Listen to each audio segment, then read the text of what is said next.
ব্যবসা বাণিজ্যের বিশ্লেষণ নিয়ে ডিবিসি নিউজের নিয়মিত আয়োজন ইসলামী ব্যাংক টালি খাতায় স্বাগত জানাচ্ছি। আপনাদের সাথে আছে রিফাত তাসনোভা। প্রতিশ্রুতি দিয়েও শিল্প কারখানায় চাহিদা মতো গ্যাস বিদ্যুৎ দিতে ব্যর্থ সরকার। শিল্প উদ্যোক্তারা বলছেন তীব্র জ্বালানি সংকটে বেড়েছে পণ্যের উৎপাদন খরচ, অন্যদিকে কমছে কারখানাগুলোর উৎপাদন সক্ষমতা। এবার সরকারের কাছে ক্ষতিপূরণও দাবি করেছেন শিল্প মালিকরা। জ্বালানি অনিশ্চয়তায় নতুন বিনিয়োগে আগ্রহ হারাচ্ছেন উদ্যোক্তারা। এসব নিয়ে আজ আমাদের তালিখাতার আলোচনার বিষয় গ্যাস বিদ্যুৎ সংকটে স্থবির শিল্প কারখানা। আলোচনা করতে আমাদের সাথে অনলাইনে যুক্ত আছেন বাংলাদেশ টেক্সটাইল মিল অ্যাসোসিয়েশনের পরিচালক এবং সংস্থাটির বিদ্যুৎ ও জ্বালানি উপকমিটির চেয়ারম্যান প্রকৌশলী রাজীব হায়দার, এবং আরও আছেন জ্বালানি বিশেষজ্ঞ অধ্যাপক ডক্টর এজাজ হোসেন।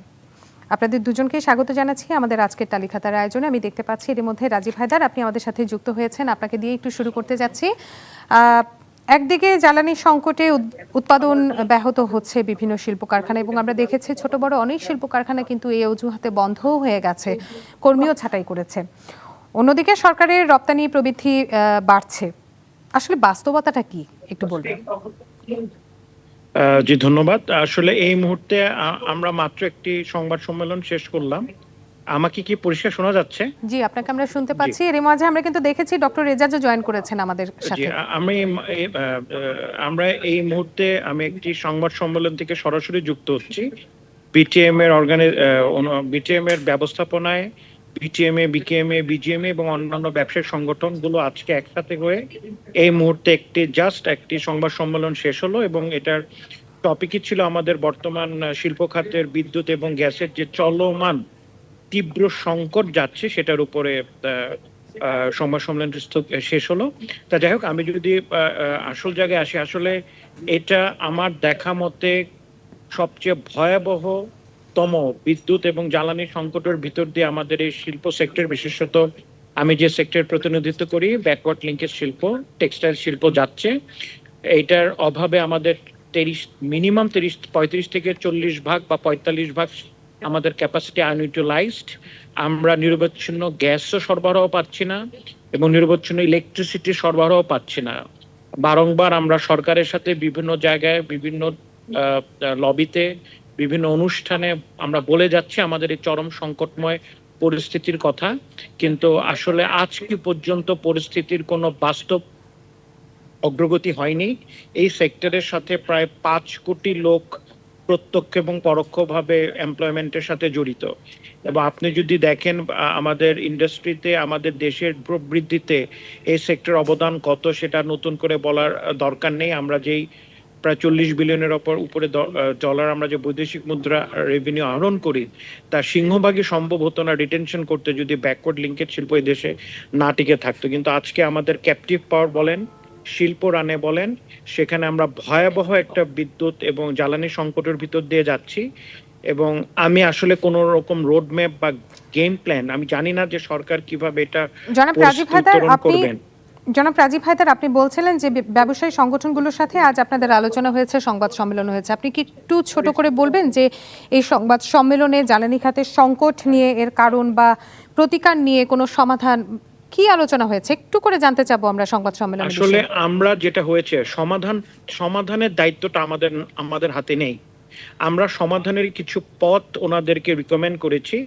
আমরা মেইনলি এখানে আজকে যেটা ফোকাস করেছি, আমাদের যে দুর্দশাগ্রস্ত অবস্থা বা দৈন্য দশা, জুনের পরে, ঈদের ছুটির পরে ফ্যাক্টরিগুলো আবার তার উৎপাদন সক্ষমতায় ফিরতে আসবে কিনা, না আদৌ এটাকে বন্ধ করে দিতে হবে, আমরা আজকে সেই আশঙ্কা ব্যক্ত করেছি।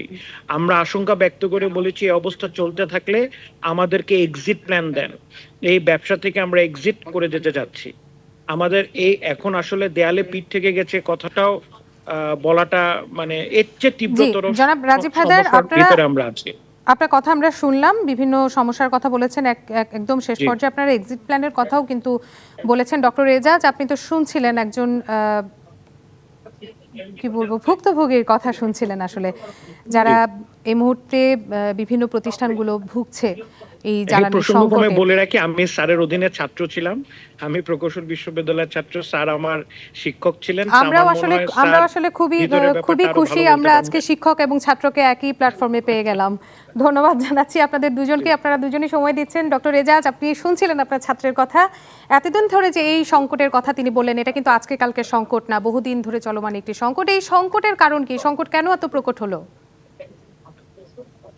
ধন্যবাদ। অ্যাকচুয়ালি সংকট হলো কেন, আহ, মানে সংকটটা যে উনি যেটা বলেছেন চলমান, তো কোনো না কোনো এক সময় এটা প্রকট হবে। আপনি যদি চলমান একটা সমস্যাকে সমাধান না করেন ও সমাধান পথ না খোঁজেন, তাহলে কোনো একটা দিন আসবে যেখানে এটা তীব্রতর আকার ধারণ করবে। তবে এই এখন যে তীব্রতর আহ, পর্যায়ে আছে, যে ওনাদের যে সমস্যাটা হচ্ছে, এইটা দুইটা দিক আছে। একটা হচ্ছে যে এখন আমাদের যারা নীতি নির্ধারক, যারা এই প্রবলেমটা সলভ করবে, ওনারা কি জানি কি কারণে এটা আহ, ওইভাবে আমলে নিচ্ছে না। তারা ভাবছে যে এটা নিজে নিজেই সলভ হয়ে যাবে, কিংবা ওনারা হয়তো জাস্ট ইয়ে মানে দেখাচ্ছে যে ওনাদের অবস্থা খুবই খারাপ, আসলে ওনারা ম্যানেজ করতে পারে, এরকম ধরনের একটা ধারণা আছে। আরেকটা দিক হচ্ছে যে আপনি জানেন তো আমাদের ডলারের যে সমস্যা, ডলারটাকে প্রোটেক্ট করার জন্য সরকার আহ, এই ইম্পোর্টটাকে যতখানি পারে সবখানে এটাকে রেস্ট্রিক্ট করে রেখেছে। সবচেয়ে বড় এটার এফেক্ট পড়ছে হচ্ছে এলএনজির ইম্পোর্ট। হ্যাঁ, ওনারা বারবারই আশ্বাস দিচ্ছে যে ওনারা যথেষ্ট এলএনজি ইম্পোর্ট করছে, কিন্তু আমি যেটা দেখছি, যে গতকালকেও আমি দেখেছি যে ওনারা মাত্র 800 এমএমসিএফডি এলএনজি সাপ্লাই করেছে। ওনারা অনায়াসে এটা 1000 করতে পারে, এবং সর্বোচ্চ যেটা পারে 1100। এই ক্রিটিক্যাল টাইমে ওনারা সর্বোচ্চটাই সাপ্লাই করা উচিত। যা যা করা দরকার, যে কোম্পানি এটা সাপ্লাই করে এক্সেলরেট, তাদেরকে যদি বলে রাখে যে আমরা এখানে হাইয়েস্ট যে ইয়েটা অ্যাটলিস্ট গরম মাসগুলা, কারণ উইন্টারে একটু ডিমান্ড কমে, এই গরম মাসগুলো যেন ওনারা কমপ্লিটলি 1100 এমএমসিডি দেয়। কিন্তু দিতে গেলে তো আমাদেরকে এটা ইম্পোর্ট করে আনতে হবে। যেই এলএনজিটা আমি দেখতে পাচ্ছি সেটা যথেষ্ট ইম্পোর্ট করা হচ্ছে না। এখন কেন হচ্ছে না, এটার উত্তর তো আমি একটা ধারণা থেকে দিতে পারবো। আপনারা হয়তো যারা এটা করছে না, উপদেষ্টাকে জিজ্ঞেস করলে হয়তো উনি আরেকজনের ঘাড়ে এই সমস্যাটা আহ, চাপিয়ে দেবেন ও সরিয়ে দেবেন। এই করেই আমাদের প্রবলেমটা চলছে। এই যে আপনি বললেন, এটা অনেক দিনকার সমস্যা। এটা এখন ইমিডিয়েটলি জনাব সলভ এজাজ, করার আপনি আপনি জি, আপনি একটি কথা বললেন যে এলএনজি আমদানি কমেছে এবং কিছুটা ধারণা হয়তো আপনিও এলএনজি দিতে পারবেন। জি, আপনি কি ধারণা করছেন কেন কমানো হলো? এলএনজি কেন ইম্পোর্ট করা হচ্ছে না, জি, আমি বললাম না ওই যে ডলারের ব্যাপারটা। এবং ওনারা যতই ইম্পোর্ট করছে অনেক, ততই ওনাদের ভর্তুকিটা বাড়ছে। অলসো টাকায় ভর্তুকি বাড়ছে এবং ডলারেরও উপরে চাপ পড়ছে। তো যেহেতু ওনারা দুই দিক রক্ষা করার চেষ্টা করছে, কিন্তু আমার কথা হচ্ছে এক্সপোর্ট ওরিয়েন্টেড ইন্ডাস্ট্রিকে সাফার করিয়ে দুই দিক রক্ষা হয় না। ওনাদেরকে একটু ভালো করে সর্বোচ্চ উচ্চ পর্যায়ে এগুলাকে বিশ্লেষণ করে ওনাদের বুঝতে হবে যে ওনাদের যেই পলিসিটা, হ্যাঁ, এখন হোসেন মনসুর সাহেব বোধহয় খুব খুশি আছেন যে ওনার ডলারের রিজার্ভ একটু একটু বাড়ছে, ডলারের রেটটাও ঠিক আছে। কিন্তু কথা হচ্ছে যে ওইদিকে যে আমাদের ইন্ডাস্ট্রি ফেল করে যাচ্ছে। আমি একটা এক্সাম্পল দিই।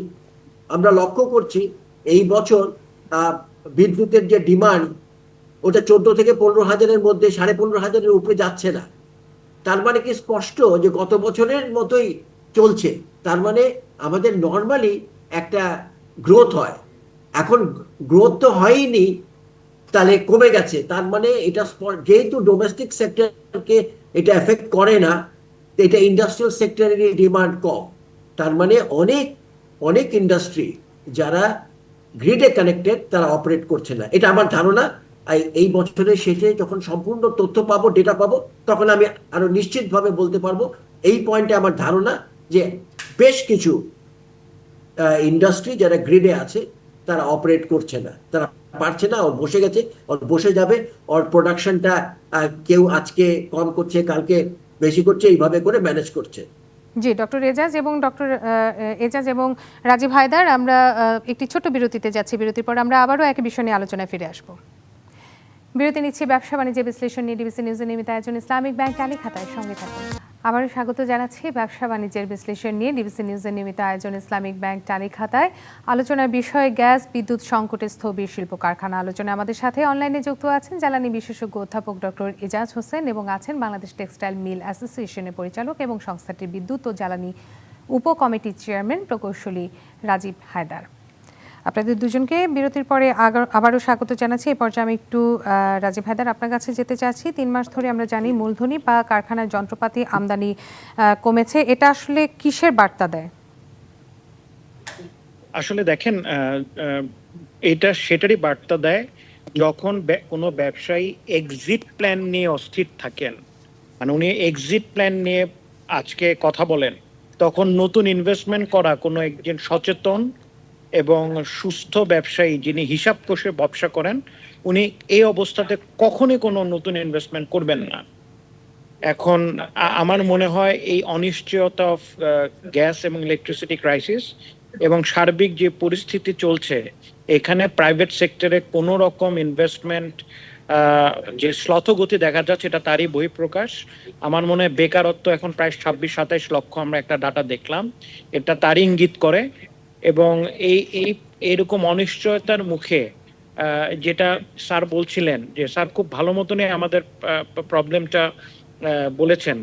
আমাদেরকে বলা হয়েছিল যে আমাদেরকে 150 mm CFD gas electricity generation থেকে আমাদের ইন্ডাস্ট্রিয়াল সেক্টরে দেওয়া হবে এবং আরো 100 mm CFD gas additional cargo এনে আমাদেরকে দেওয়া হবে। টোটাল 250 mm সিএফডি গ্যাস শিল্প ক্ষেত্রে নতুন করে, এটা কিন্তু নতুন করে দেওয়া হবে না, মানে আমাদের এখন যেটা আছে তা থেকে বাড়ানো হবে। আমরা কিন্তু আজকে পর্যন্ত এটার কোনো রকম প্রতিফলন দেখিনি। সেই গত যখন এটা বলা হয়েছিল তা থেকে আজকে পর্যন্ত এটার কোনো রকম বাস্তব পদক্ষেপ আমাদের শিল্প কারখানায় গোচরীভূত হয়নি। আজও আমাদের শিল্প কারখানাগুলোর মিটারের ছবি যদি আপনারা দেখেন, পত্রিকায় এসেছে 1 PSI 1.5 PSI তে আমাদের কারখানার গ্যাসের চাপ বিরাজ করছে। আসলে দেখেন, এখানে টোটাল জিনিসটা আমার মনে এটা mismatch of our holistic planning এখানে জড়িত। আমাদের 800 মিলিয়ন বা MMCFD যেটা আমরা এখন প্রসেস করছি আমাদের FSRO থেকে, আমরা 1100-তে যেতে পারি। তার মানে প্রায় additional 20-30% capacity we can utilise. তার মানে এই পরিমাণ কার্গো কিন্তু আমরা ইচ্ছা করলে কিনতে পারতাম। সো এই যে ডাটাগুলো, যে প্রতি বছরে এপ্রিল থেকে সেপ্টেম্বর পর্যন্ত এই যে একটা মহামারী আকারে ক্রাইসিস দেখা দেয়, এবং এটাকে অ্যাড্রেস করার জন্য যে কার্গোনার প্ল্যানিংটা আমাদের করা উচিত ছিল, সেটা আমরা আসলে বাস্তবে করিনি। এখন ডিজাস্টার হয়ে গেলে আপনি যদি সলিউশনের দিকে যান, তাহলে ওই সলিউশন দিয়ে এই ডিজাস্টার রিকভারি হয় না, কারণ অলরেডি যা ক্ষতি হওয়ার হয়ে গেছে এবং হয়ে যাচ্ছে। আর আমাদের এই সমস্যাটা কিন্তু এমন না যে 6 মাস আমরা ভুগি, বাকি 3 মাস বা 6 মাস আমরা ভালো থাকি। গত 1-1.5 বছর যাবৎ কনসিস্টেন্টলি পারসিস্টেন্টলি এই সমস্যা আমাদের চলেই যাচ্ছে। এবং এখন ডিসিশন নিতে হবে আসলে ইম্পোর্টেড এলএনজি এনে লোকাল গ্যাসের সাথে ব্লেন্ড করে যে আমরা দেই, এইটার সবচেয়ে বেশি দাম কিন্তু আমরা দিই 30-31 টাকা। আমাদের চেয়ে বেশি গ্যাসের মূল্য কেউ দেয় না, অথচ এই দেশে এখনো যে 12-14% সিস্টেম লস হয়, এই ব্যাপারে কোনো রকম পদক্ষেপ নাই। তাহলে কোন সেক্টরটাকে প্রায়োরিটাইজ করে গ্যাসটা দিলে তার মূল্য উনি বেশি পাচ্ছেন, এবং যেটা রেভিনিউ রিটার্ন বা এই কথাটি ধরে ভ্যালু এডিশন যার বেশি, সেই হিসাব তো ওনাদের কাছে আছে। তা সবকিছু জেনে শুনে যদি আমি মুখ বুজে থাকি, অ্যাকশনে না যাই, তাহলে আমরা বলতেই থাকবো, এক সময় বলতে বলতে আমরা নিঃশেষ হয়ে যাব। তখন সমস্যার সমাধান হলেও কোনো কিছু থাকবে না। আর শিল্প কারখানা বন্ধ হয়ে গেলে তো গ্যাস সাপ্লাই অ্যাবান্ডন, তখন তো আসলে দেশ আর গ্যাসের ক্রাইসিস থাকবে না। আপনাদের টেক্সটাইল খাতে যে সংকটটা রয়েছে সেটা নিয়েও আমরা কথা বলবো যদি আমাদের সময় থাকে, কিন্তু আপনার এই কথাটা ধরেই আমি ডক্টর রেজাজ আপনার কাছে একটু যেতে চাচ্ছি যে জ্বালানি আমদানি নির্ভরতা, এটা জ্বালানি নিরাপত্তা নিশ্চিতে আসলে এই খাতকে কতটা ঝুঁকিতে ফেলতে পারে? কারণ আমাদের নিজস্ব গ্যাস ক্ষেত্র থেকে গ্যাস উত্তোলন বা আমরা কতটুকু সক্ষম, আমরা তো শুনেছিলাম আমরা সক্ষম, তাহলে জ্বালানি খাতকে এটা কতটা ঝুঁকিতে ফেলবে? না, কতটা ঝুঁকিতে ফেলবে এর উত্তরটা হচ্ছে ঝুঁকিতে ফেলে দিয়েছে। আপনি তো বুঝতেই পারছেন যে আমরা একটা একটা গর্তে পড়ে গেছি। হ্যাঁ, এখন এই গর্ত থেকে কত কুইকলি কত সুষ্ঠুভাবে বেরিয়ে আসতে পারবো সেটাই হচ্ছে সমস্যা। এই যে আহ, আমদানি নির্ভর আমাদের যেই জ্বালানি নীতি, ওর জ্বালানি আমি বলবো যে অপারেশন, এইটা যে চলবে না, এটা অনেকেই সরকারকে ওয়ার্নিং দিয়েছিল। কিন্তু এখন কথা হচ্ছে যে আমরা সরকার বলতে কি বুঝি? একটা সরকার চেঞ্জ হয়ে গেছে, হ্যাঁ, তাদেরকে এখন খুঁজেও পাওয়া যাচ্ছে না, তো তাদেরকে তো আর ব্লেম করে লাভ নাই। তো এখন যে সরকার আছে তাদেরকে এই প্রবলেমটা সলভ করতে হবে। তো রাজীব যে কথাটা বললো যে আমরা কিন্তু তাদের তাদের কর্মকাণ্ডে এটার যে সলভ করার কোনো রকমের চেষ্টা সেটা দেখতে পাচ্ছে, লক্ষ্য করছি না। একটা হতে পারে ওনারা বুঝে উঠতে পারছেন না যে কি করবে, একেবারে মানে হাবুডুবু খাচ্ছে। আরেকটা হচ্ছে যে ওনারা এটাকে মনে করছে যে এখন তো আমরা টেম্পোরারি ইন্টারিম গভর্নমেন্ট, এটা কোনো রকমের সময়টা ক্ষেপণ করলেই, সময়টা পার করলেই আরেকটা সরকার হিসেবে আমরা চলে যাব। কিন্তু দেশের যে এখন এত বড় একটা ক্ষতি হয়ে যাচ্ছে, এইটার দায় কে নেবে? এটা তো সাংঘাতিক একটা জি, সেক্ষেত্রে একটা এই যে এত গুরুত্বপূর্ণ একটি খাত, যে খাতের সাথে শিল্প খাত জড়িত, সে যে খাতের সাথে আসলে আমাদের পোশাক কারখানাগুলো জড়িত, আরো অনেক কিছু এটার সাথে জড়িত, আপনি বলছেন এই খাতকে গর্তে ফেলে দেওয়া হয়েছে, তাহলে এই জ্বালানি খাতে কি ধরনের সংস্কার এই মুহূর্তে গ্রহণ করা উচিত? আপনার পরামর্শটা একটু জানতে চাবো। না, আমার যেটা পরামর্শ সেটা আমি একটু আগেও বলেছি, সেটা হচ্ছে অ্যাট দিস মুভমেন্ট, কারণ ইমিডিয়েটলি তো কিছু করা যায় না। ওনারাও ওনাদের কিছু চেঞ্জ, ধরেন এনার্জি এফিসিয়েন্সি, রিনিউয়েবল, অনেক কিছু বলতে পারি আমরা, কিন্তু ওটা তো হঠাৎ করে পারবে না। হ্যাঁ, ওনাদের সাথে বসে যদি বলেন ঠিক আছে তোমরা দীর্ঘমেয়াদে 3 বছরে এই জিনিস করো, ওনারা করছে, ওনারা আরম্ভ করুক। হ্যাঁ, যে না করে ওনাদেরকে পানিশ করতে পারেন, কিন্তু আপনাদের যেটা করা দরকার সেটার হচ্ছে আপনি যতটুকু কয়লা, জানেন কয়লাও আমদানি আমরা করতে পারি বেশি। কয়লা আমদানি করলে আমাদের গ্যাস কম লাগে, সেই গ্যাসটা জি, জনাব এজাজ, আপনাকে ধন্যবাদ জানাচ্ছি।